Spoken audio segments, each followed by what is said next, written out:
Okay,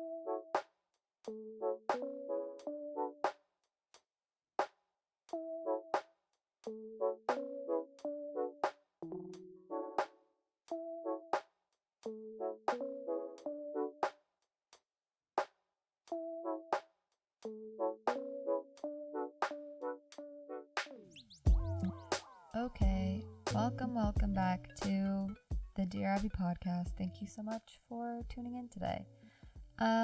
I'm having some audio technical difficulties, so up front, I just want to say I'm sorry. I did buy a new microphone, which should be on its way, and so next week my sound should be way better. And thank you for listening, even though, I'm struggling financially, to be frank.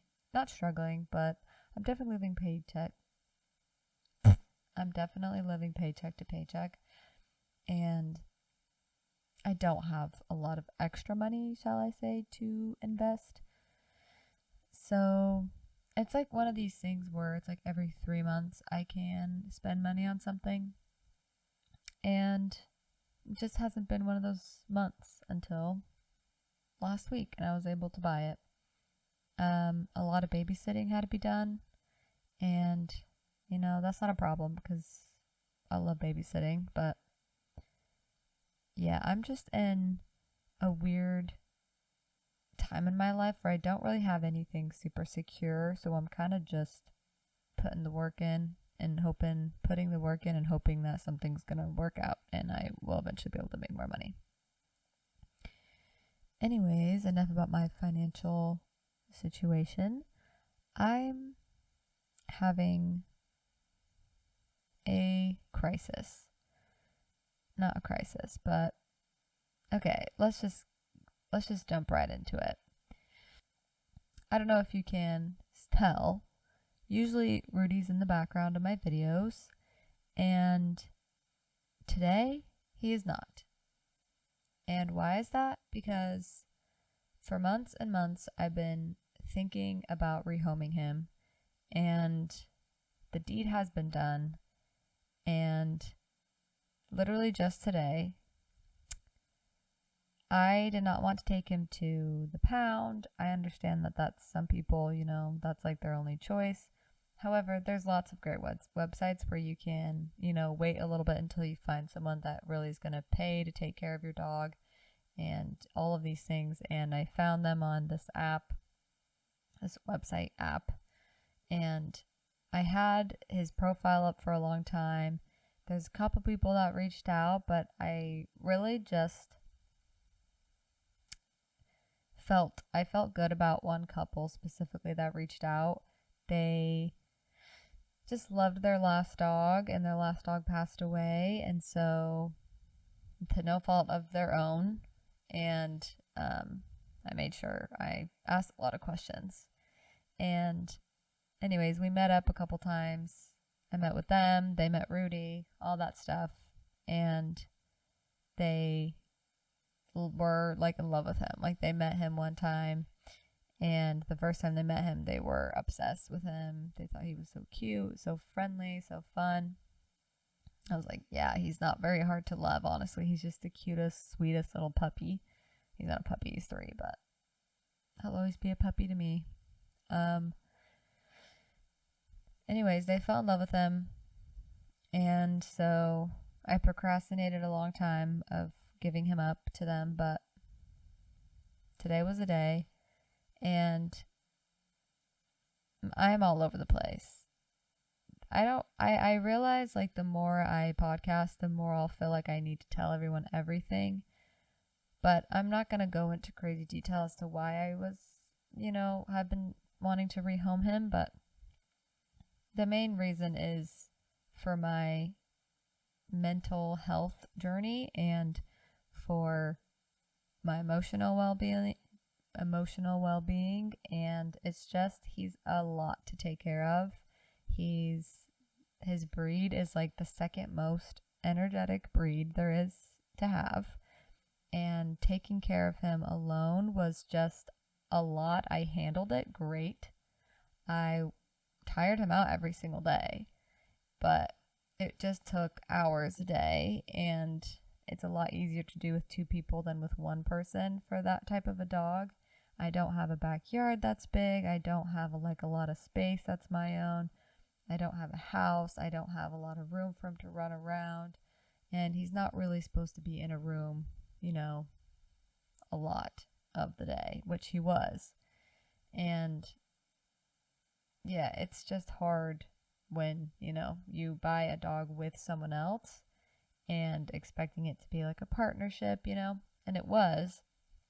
So he got plenty of stimulation, plenty of affection, but alone, it just was, every day was exhausting, and I'm just not in a place of my life right now where I feel at peace with a dog.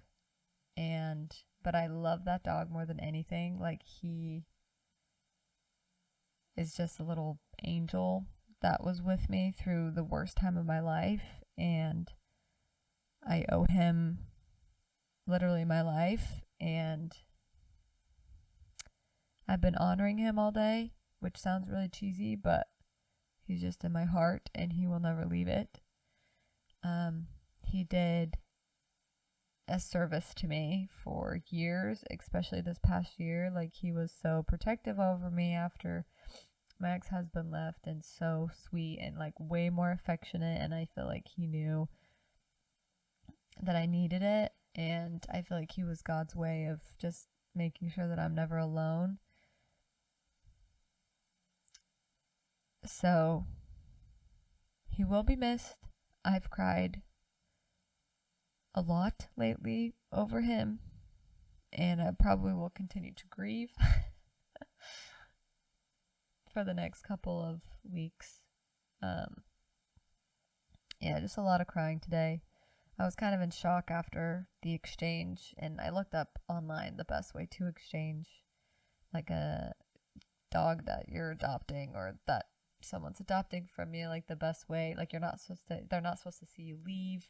It's supposed to be a very smooth transition. You're not supposed to say, okay, bye, like make it a big thing. You're just supposed to act very nonchalant, like don't let him see you leave. And so we both tried the best that we could to make it smooth.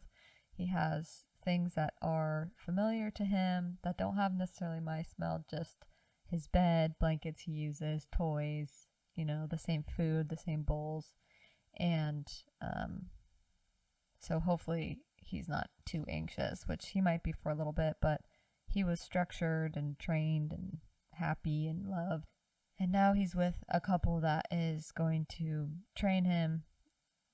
Their structure, he's going to be loved. So I guess they say if that's a transition that's happening, it's not as bad for the dog, but it can be hard for the dog. But Rudy is not he's the least anxious dog I've ever met in my entire life. I'm not kidding.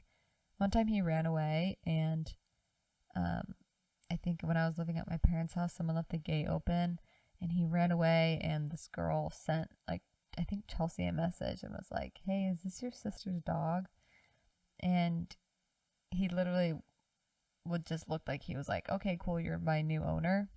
Just didn't even care for me at all. He just was like, cool. Like, he just looked so happy, wasn't anxious, was like, are we going to the park or what? So I could probably do a full episode on just how much I love that dog and everything he did. I'm not going to do the whole episode about that, but the power that a dog has by simply just being a dog, like, they don't know what they do for us. They don't even mean to do the things that they do for us, but they do it just because of who they are, what they are, and who created them. Some of my favorite memories of Rudy are the following. One, when he was a puppy and he got all in the dirt and mud and he looked disgusting, but that was the cutest I've ever seen him. One time I came home and he had found the bag of food, his like big box like of food, and he had stuck his head in the opening. He could breathe, thankfully. He had stuck his head in the opening of the box, and when I came home, he had the box stuck on his head. And it's a big box, and he just was wagging his tail when I walked in. He was stuck in the corner. And he was kind of unfazed, honestly, but just kind of chilling there. when he swam for the first time. For some reason, when he was a puppy, he just didn't want to swim, and I had to slowly get him more and more comfortable with the water until eventually now he loves swimming. Like, he loves playing fetch in the water. I'll toss the ball super far. He'll just swim out, come back. I remember the first time he swam was at a park, and I literally started crying because I was so proud of him and so happy that he now enjoyed the water when he used to be so scared of the water. That was a proud moment. What I'm most grateful for about him is he got me out of bed when I didn't want to get out of bed, and he was there for me when no one else, I mean, other people were, but he's a dog, so I had to take care of him, so he was literally always with me. He was always excited to see me. He always made me feel important, like I was his whole world, and he was mine, so that sucks. I'm gonna miss that. He was so curious and excited about everything, which sometimes kind of pissed me off because it was like kind of annoying, but secretly I loved it. But it was like also, okay, annoying. Like, you've smelled that 1,000 times, why are you getting so excited to smell it again? And when I moved out to, after my divorce, when I moved to California, it was just me and Rudy, and we didn't have a bed in my studio apartment that we just moved into, which was way above my budget. That studio apartment was way above my budget. And couldn't like buy a bed yet or anything, so we just slept on the ground with like a kind of a thick blanket and like a tiny little like a foam pad thing. It was tiny. And guess who got the foam pad? Not me. I gave it to Rudy. I gave the stupid little poopy head dog the foam pad while I slept on a blanket on the ground on a hardwood floor. And he slept great for those 2 weeks, and I think I still have back problems from those 2 weeks. I could go on and on and on, but basically, I don't have Rudy anymore. I'm heartbroken. I'll have to move on. So if it's low energy today, I apologize, but I'm grieving. Man, we just went through a lot together, me and that dog. It's also this weird thing where he was kind of my last tie to my ex-husband and like my prior life before my life got flipped upside down. So it's just really interesting because I feel like that was one of the many different reasons why I was wanting to rehome him, was because he just reminded me of my life before and of my ex-husband a lot, which was just really kind of painful, I guess. And I realized that that's just not going to go away for me for years, probably, if I had kept him. It just was like a mix of a bunch of different things. And I found a couple that I think will take really good care of him, way better care than I did. So it just worked out. But yeah, I don't know. It just feels like an end of a chapter, but the beginning of a new one. But I'm just gonna miss him a lot. And he did a service for me. So it's time for his next service to do for someone else. So I hope yeah, they'll send me pictures and they'll keep me updated. They're super nice about it. They're like, have asked me questions, like already, like asking about, I don't know, his schedule, like what's normal, what's not normal, stuff like that. So they're in communication with me, which makes me feel better. I was like, please send me pictures, videos of him just like happy running around, so I feel like I can make sure he's happy and okay just for the first couple months, and then I'll be fine. I was gonna talk about this next week, but I feel like I literally can't barely focus on anything else because that's just been all day for me. Yeah, I've just prayed a lot to have a peaceful day with it, and thankfully I did. I feel like OCD definitely tried to get in the way of things, but it's weird because whenever there's something really big, I feel like I have more motivation to ignore OCD and just point it out for what it is. that it's just trying to get me out of my body and my feelings and into my head, my mind to think. And I didn't want to do that for this. So it's so crazy because I've realized that when there's big things happening in my life, it's actually easier for me to ignore OCD. It flares up, but I can ignore it more in a weird way. I'm more motivated to, I think, or something. I feel like my OCD recovery has actually taken a different, like a bigger step today because of the amount that I've been able to just recognize it for what it is, and that I'll never figure out anything that I want to figure out, and I'll never know 100%, and I'll never feel, right in my head. But anytime I've realized that anytime that I start to think,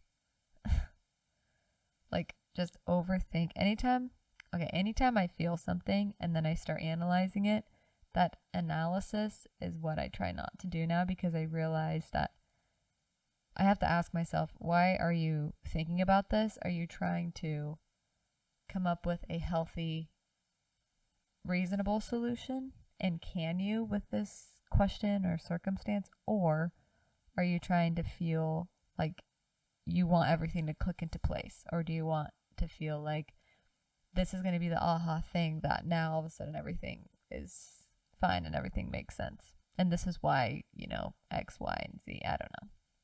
So that's Rudy's last service to me, was to help me with my OCD. Oh, I don't even think I have any more tears to shed. I've cried a lot today. I'm also recording this really late at night, and I have my headphones on, and I never really had my headphones on when I never like to have my headphones on when I'm recording, but I don't know, they feel comforting right now. I feel like it's just peaceful to put them on. Well, enough of that. Enough of me being a little whiny baby about my dog. That's the biggest life update. If you guys have questions for me or something, I don't know why you would, but if you do, you can Instagram message me, you can leave a comment on YouTube, whatever. I'll try to answer questions about it. But yeah. So on the mental health part of the podcast, the meat of the podcast, again, I was going to talk about pick me girls this week, but I think I'm just going to move that to next week. I don't have the oomph that I wanted to have for that episode. I'm just kind of drained, I guess, emotionally, so I'm going to keep it nice and chilled today. I mean, not that I'm not going to be chilled next week, but I just feel like I need to have a fire in me for that one. This might be the weirdest subject and not helpful for anyone, but a problem I have lately is just perfectionism when it comes to all the videos and things that I consume on a daily basis. It definitely was compulsive, because I would just watch a lot of videos, like self-help videos, podcasts, like over and over again, and different ones, and I got a little bit obsessive over having OCD and anxiety and how to fix it, blah, blah.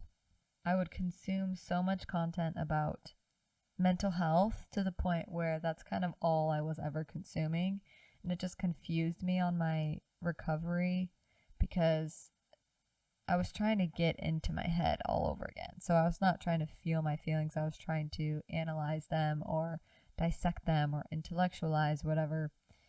And I think the fact that there's so many people stating their opinions on social media is great, I guess. But at the same time, for people who suffer with OCD or they're just anxious, whatever it is, whatever you're anxious about, it's so not helpful to be reading a million different opinions and a million different things online. If you are anxious, stop reading the posts that say 6 things you should avoid about, I don't know, 2 red flags, 3 reasons why your relationship is wrong. Did I talk about this last week? I don't remember. But anyways, just the whole perfectionism thing.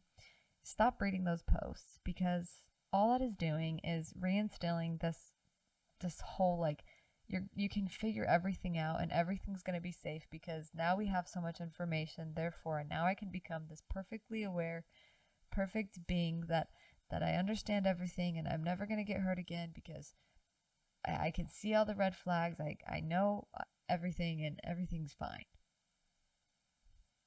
That's how it is for me sometimes. I feel like I've definitely recognized it and the fact that I would read too many of those things on Instagram or TikTok or whatever, and I would compare my relationship to them. I'd be like, well, does my partner do that? Do I do that?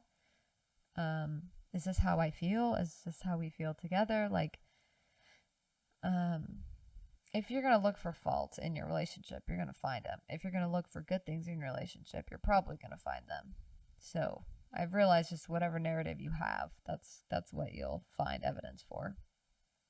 But if you are an anxious person, or especially if you have obsessive compulsive disorder, don't read those. Like, no matter what, just don't read those. If you're interested about mental health, if you're interested about, I don't know, relationships or whatever, then maybe see a therapist or maybe just read one thing a day. And with that one thing, just take it with a grain of salt. Don't make it like your whole everything was riding on this one thing. You have to know if your partner is A, B, or C, or if you are A, B, or C because you do whatever the post is saying. It's something that I just think that those types of posts and the fact that we have so much information at our fingertips just really drives home the whole perfectionism thing, because we have so much information, we feel like we need to have everything figured out and we need to learn everything immediately. And I just don't think that life is meant to, I don't think we can understand everything by just reading posts. I just don't think that we can. We can think we understand, but until you go through specific things or, see things in real life or experience stuff, we can never really understand. The consumption is just not healthy, and it actually doesn't really change anything in us. So Keaton was just calling me out for this. He's like, well, don't fall into the trap of you consume so much about, self-help and stuff, but there's not really a lot of change because you're just consuming it. And so your brain is like, oh, okay, we're doing it, but nothing actually gets done and nothing changes. So he's like, just, one tiny thing at a time and focus on that for a long time and then move on to the next thing. Like there's no rush. The more that we're in a rush to get to a certain place, like that's just so miserable. We're like trying to be too aware of everything. And I think awareness is good, but there's like a hyper awareness, I think, when it comes to perfectionism. That's just it's not getting us where we want to be, which is ironically being. When I say, like, if someone, one way to tell if you are a perfectionist or not, okay, I don't know. I'm not a therapist, so I don't actually know. Or someone that is striving for something like perfection. When you hear someone say like progress or growth or, a growth mindset, do you feel stressed or do you feel excited and relaxed? If you feel stressed about growth or progress, it probably is because you have an expectation of like this end thing to get to. And that's probably what's making you feel stressed, because it's unattainable. But when we take expectations of where, what's going to lead us and stuff like that, then we're able to just enjoy the learning process. Also, if you think of like growth or progress or whatever, if that voice pops up that's like, it doesn't matter. Again, that probably ties to an expectation that you need to be something specific or get to a certain destination. I just think it still has to do with like a perfectionism mindset, and I could totally be wrong. I'm not a therapist again, but I think, at least for me, when I felt like that voice would pop up of like, it doesn't matter, it's because I felt like I wasn't enough how I am.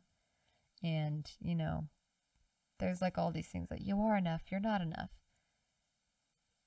Look, we're all trying to say the same thing, I think. The way I would say it is, you are enough for what you need right now. And to trust God, the universe, whatever, that you'll be guided. And it's really not about a destination. It's really just about like surrendering and acceptance, like unconditional self-life, other acceptance. That's a big thing on OCD. That's a big thing for me with my OCD recovery. That's really been helpful. Anyways, so I guess my advice is to try to, when you notice more of a pessimistic voice that comes up that's like, oh, it doesn't matter. Like, what is that going to do? You know, that's not going to do anything if we change that. Oh, yeah, you've tried that before. It doesn't work. You know, stuff like that. I think just bringing awareness to the fact, I think just bringing awareness to that voice and recognizing, okay, that's probably stemming from a belief that's irrational. Like, I have to be perfect, or I'm not enough now, or, you know, I hate myself, stuff like that, shame. Then we can practice self-love and compassion, like unconditional compassion for yourself. I feel excited because I feel like I have taken a big leap in my recovery, and I want to talk about it for like another hour and just dive into that. But I have it written down. We'll talk about it another day. But I feel actually really good, and I still have just almost just as many OCD thoughts, but like I don't have as many compulsive behaviors, and I feel like I don't ruminate. I ruminate automatically, but I don't choose. When I have a choice, I don't ruminate. And I feel like I'm taking my power back from OCD. And I just know its voice really well. And just anytime it's wanting me to get certainty or know 100% or like, okay, but what if? It's like, I know what that is. And I don't have to try to figure it out. Like, I just choose not to. Which has been really empowering. With that, I guess we'll dive into Dear Abby. Again, I'm sorry if my energy's low. I just feel sad. I'm just sad today. I feel sad. It's also kind of late. I recorded this a little bit late. Okay. Here we go. We're listening to Dear Abby. I listened to like 20 seconds of this and then I didn't listen to it anymore, but here we go. Dear Abbey, this is going to be a long one. I've been with this guy for about 3 years. Our 3rd year anniversary was actually just on Valentine's Day this past week. I've been thinking about telling him I want to live separately after our lease ends this July. For some context, we've lived together for about all these 3 years. So when COVID hit a couple months after we started dating, COVID hit a couple of months after we started dating. So he kind of just moved in because there was nothing better to do and just kind of stayed like that and never left. But it was like a mutual decision. But yeah, so we kind of lived together really early on. And the reason I'm thinking about living separately is because I feel like his mom and I feel like his roommate often. So like daily chores and like upkeep, like taking out the trash, doing the dishes, like little things are just never done without me asking. And of course I'll do them on my own accord, but they're not my dishes, etc. I just ask him politely, but I've gotten tired of asking because I'm not your mom and, we co-live in this place together. So I just feel like I shouldn't have to, and I don't want him to resent me because I have to ask for them to get done also. But we have talked about this before, and, I was telling him I don't want to have to ask you because you're just going to grow resentment because that's what happens, you know, when someone keeps asking you again and again. Just like with your mom. But nothing's really changed. Anyways, I talked to a friend and she thinks I may be just prolonging the inevitable of breaking up with him by separating. So she thinks like us living separately will just be like, you know, end in us being like, okay, we actually don't want to be together. But I don't know for sure.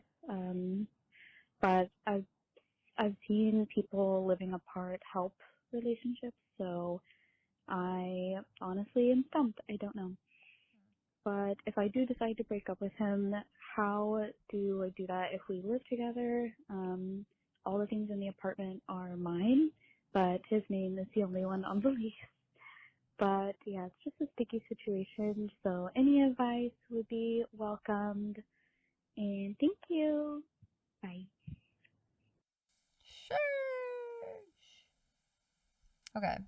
Well, that was a lot to dissect. Let me gather my thoughts together. Okay, I would say first off. Okay, oh my gosh, I have so many different things. Okay. A lot of people write into podcasts and okay. Okay. Everyone shut up. This is what I was going to say.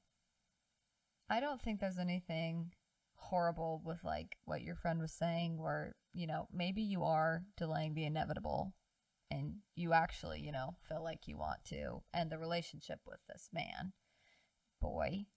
And that's not horrible. Sometimes you have to kind of figure that out and sometimes you have to move away to kind of know if it's going to work or not. Okay, let's go back to the first thing. So first thing was the dishes and chores. That's so tough because you guys aren't engaged, I don't think. You didn't say you were married or engaged. So you're just dating. So it is important to kind of suss out if you want to be with someone who is already showing that they don't do chores. I don't want to say like he's lazy and like a pig and whatever because I don't know what his like work schedule is or anything like that. But I do think no matter what, it's important that you have a partner who's going to feel like a partner, not a son to you, not someone who you're going to have to like force to do things and take care of. I think it is important to kind of take a couple weeks and just kind of figure out what you want to do. And if you want to be with someone like that, if you've asked him multiple times, like politely, then maybe, you know, that's all you could have done. So you have to either accept the fact that he's just not good with chores and maybe one day he'll change, which there's no guarantee. So you can never, you know, have that as an expectation on him. Or I think before you end things, unless you're really just like, I'm done, it's been 3 years, and if he's been like that the whole time and you don't want to be with someone like that, totally understandable. You know, you have to take charge, you have to take your power back and be like, okay, well, I don't think he's a bad person. He might be a great husband or partner in the future, but, you know, if they're never going to change small things like that, they might not change anything ever. And you need someone who's kind of willing to do that stuff. But you should have a sit down talk with him. I don't know if you already did this, but be like, look, I am actually really serious about this. Like, I want us to work. But I feel like I'm your mom and I don't want to be with someone like that. I'm not saying that you're, you know, a bad person, a bad boyfriend. Like, you do so many other things for me. If he does, I don't know, you know, try to point out the things that he does do for you, but say, I don't want to be with someone that I'm going to have to mom their whole life. Like, you are a grown man. I shouldn't have to ask you to do the dishes. I shouldn't have to ask you to clean up after yourself. It's not attractive to me. So honestly, it'll help us both and make us both happier if you do this because you'll probably want to be more physical with him. And it's just not ever attractive to like have to take care of a man like that. It's not the vibe. So you can sit him down. You should sit him down and tell him like you're actually seriously like it's ruining the relationship in your eyes he's doing because it's just making you get an ick for him. Again, icks can change. Like people can change, but if you have a sit down conversation and you tell him all of these things and he might get defensive. I don't know what his argument like style is, but he might get defensive or whatever. Or be like, it's not a big deal. Then if he goes the whole it's not a big deal route, then you kind of have your answer. If he's like, okay, like I see what you're saying, I think just the way you approach it is the most important. I think you should probably move apart for a bit, but I think that you should tell him why first, definitely. Like, so he's not confused or so that he understands why, and maybe he can, when you have some time apart, he can kind of get situated again and kind of pick himself back up.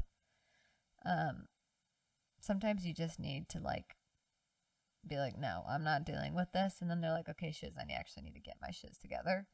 If he wants to get his shiz together, great. If not, he's not going to. And he probably won't for you. And that sucks. But as far as if you do break up with him and all your stuff's there, hopefully he's nice enough where he'll just let you take it. I mean, that's pretty mean if he's not. Just invite some random guy once you break up. Just find a guy and ask him to help you move your stuff from your ex-boyfriend's place into your place. So you can make your ex-boyfriend feel stupid because you moved on so fast. And you have someone to help you move your stuff. Just kidding. Don't do that, but that would be kind of funny. To circle back around, just have a sit-down conversation with him. Tell him everything. Tell him this is why I'm moving out. Like it's not attractive to me. I don't want to be your mom. Like a partnership in my eyes is, looks like this and then kind of map out what that looks like. And if it doesn't align and he wants a mom, great. Then you know that you don't want to be a mom. Goodbye. But if he's like, okay, actually I see where you're coming from, like, yeah, I understand. Try to use analogies. Try to get him to understand. Okay, hopefully he's willing to understand. If he's not, then that's not great. But I'm sorry. That sucks. That sounds stressful and yeah, I'm sorry. I'm sending all my love, good vibes, prayers to you. Good luck with that boy. I don't have a game for today because I'm just too sad to play a game. I'm just kidding. I hope everyone enjoyed this episode. I'm sorry if my energy was low, but my love is high. And yeah, I swear next week I'll be better. It'll be better next week. Trust me, I'll have a new mic. I'll have a new setup. Well, kind of a new setup. It won't be 11 o'clock at night when I'm recording, and I'll have fun games. Hopefully I'll have a guest. Maybe not. Actually, not next week. The week after, I hopefully will have a guest. I actually think this is the first time my camera has made it throughout the whole thing. Oh, really quick. Please send in your Dear Abbey submissions if you're listening to this. Please, please, please. You can email. Wait. You can email me, I guess. My email's on my Instagram, I think. But I think it's dearabby4@gmail.com. I don't have like a legit email yet, but you can find the number in the description below. I think it's 909-819 or something. So please, please, please call, leave a voicemail. Start with Dear Abbey, all that shiz, and hopefully you can be on next week's episode. But I don't have any more. I only had a couple, and I already did all of them, so I need more submissions. So please submit. Please, please, please, please, or I'm gonna go bankrupt. Also, please share with your friends, family, followers. For everyone that has already shared my podcast, thank you so much. Love you guys. I'll bring the energy next week. I'll bring the energy and the sarcasm and all the good stuff. So hit the like button, hit the subscribe button, hit the follow, I don't know. Also, now that I'm on podcast places, you can review. So it would be super helpful if you guys could go review my podcast. Unless you don't like it, then don't review it and shove it. Okay. Hope everyone has a good rest of their Thursday. And yep, that's where I'm at today. Bye. Bye.